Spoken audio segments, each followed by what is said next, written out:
Alright, so now we're going to do the difference quotient on a quadratic case. So remember, part A is find and simplify the difference quotient. Part B then is use the difference quotient when x is 1 and for each of these different h values. Alright, so we did the simple rational. We will do a cubic in the next set of notes. Alright, so we'll hit it there. So here is my quadratic.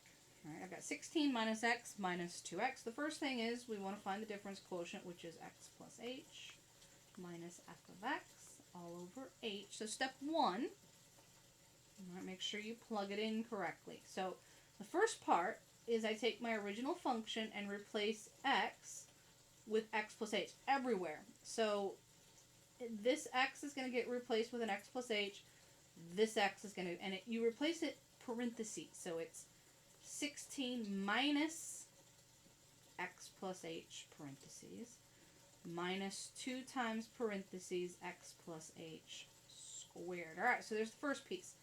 That's the x plus h expression. And then it subtracts, and its parentheses are important. I'm subtracting the entire function f of x minus f of x. And so I've got to put parentheses because I have to remember to distribute that minus because it's subtracting every part of f of x. So 16 minus x minus 2x squared. Alright, so there is step 1. Get it inputted into the equation correctly. Alright, step 2. Simplify it algebraically, which, like I said, this can be the hard part for students. Alright, so if you need to take it piece by piece so that you don't make any mistakes, do it piece by piece. I'm going to kind of do it in the simplest way, the simplest amount of steps that you can, the fewest amount of steps that you can. Alright, so our order of operations is the first thing I take care is multiplication, which includes exponents. Alright, exponents means multiplication. So there are 3 multiplications I'm going to take care of. There's the multiplying this negative and distributing it. There's multiplying this negative and distribute it. And then there's this square. Alright, I'm actually going to go up here and do the square using scratch work before I go and write it down in my answer. So this is sort of work off to the side. Alright, so finding that x plus h squared. Remember, that really means x plus h times another x plus h. And so when we multiply that, we FOIL that out. So we multiply every part, right? First, outer, inner, last. Or if you have a box method or whatever method you use it. But this multiplies to x squared plus 2xh plus h squared. All right, when you multiply it out, that's what it simplifies. And so that's the expression I'm going to go in there and plug in. All right, so make sure you're careful with that. That's an easy one for students to mess up. It's not x squared plus h squared. You don't want to forget the middle term. There's a middle term, 2xh. All right, so that's what I'm going to write into my next expression. So up top, give myself a little more room. Still divide by h, and that comes along. It's not equal to if I don't have to divide by h. You have to make sure you write that down every time. We want to write equal expressions, no false expressions. If I don't write it and have the correct algebra, this equal sign will not match this equal sign, and it will be a false statement, kind of like writing a fragment sentence or an incomplete sentence, or not capitalizing, not punctualizing in an English paper. If I say it's equal to in a math expression, it better be equal to. So equal to means I have to have divide by h. Alright, so that 16 comes along. I'm going to distribute the negative here, so I'm going to have a negative x, negative h. I still have the minus 2 I haven't taken care of, so it's minus 2 times. All I'm taking care of is the square. So when I take the negative 2, I'm going to have to remember to distribute it, so there still needs to be parentheses. It's negative 2 times that expression, because that's what the square of x plus h is. X squared plus 2xh plus h squared in parentheses, and then here I distribute. I get negative 16 positive x, right, because negative comes out positive, and same thing for the last term. Negative comes out a positive 2x squared. Alright, so now I have my expression is equal to, and now I simplify the next expression, next part. Alright, up top there are 2 things that I can do. First of all, this negative 2 gets distributed, right? I multiply that inside. And then this 16 cancels with that negative 16. This negative x cancels with that negative x.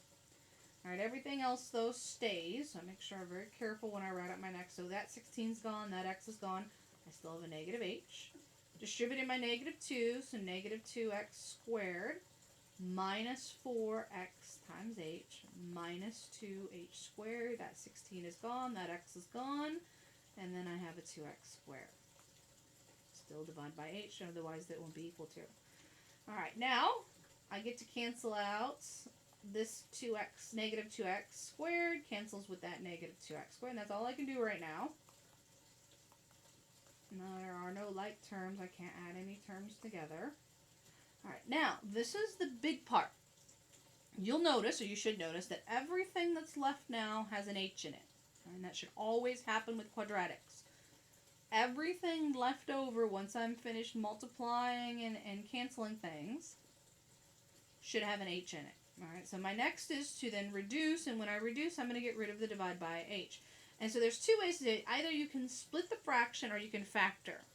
Now, when I completed these notes online, I did the factoring method. And so if you want to look at the completed notes online once this video has been posted, you can look at those. The alternative that, so I'm going to do the alternative that, is you can split the big fraction into three little fractions. I can write negative h divide by h, negative 4xh divide by h, negative 2h squared divide by h. And then I simplify.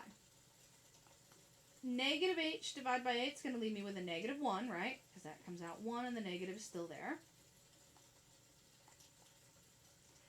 This h divided by that h leaves me with 1, so 1 times negative 4x.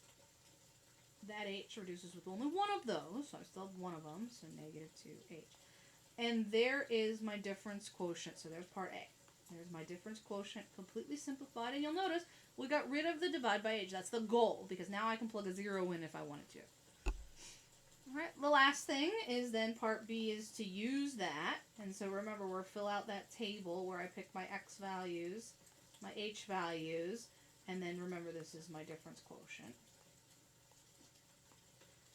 Alright, so it was 1, 1, 1, a hundredth, a thousandth, and so on. Alright, so remember we're plug in x1, and then for the first one, h is 0.1. Right, these are getting plugged into that difference quotient, right, to find that number. And so for the first one, it's going to be negative 1 minus 4 times 1 minus 2 times a tenth.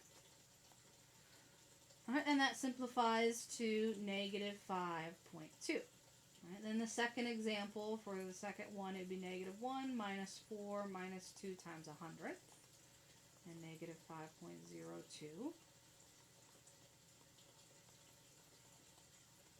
And the last one, negative 5.00. So every time I go to a little bit closer, I get another 0. So you'll look, negative 5, negative 5, negative 5.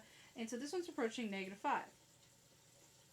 Right, again, that's going to play more into the next one. This is just practicing the algebra. All right, so that finishes up practicing the difference quotient with the quadratic.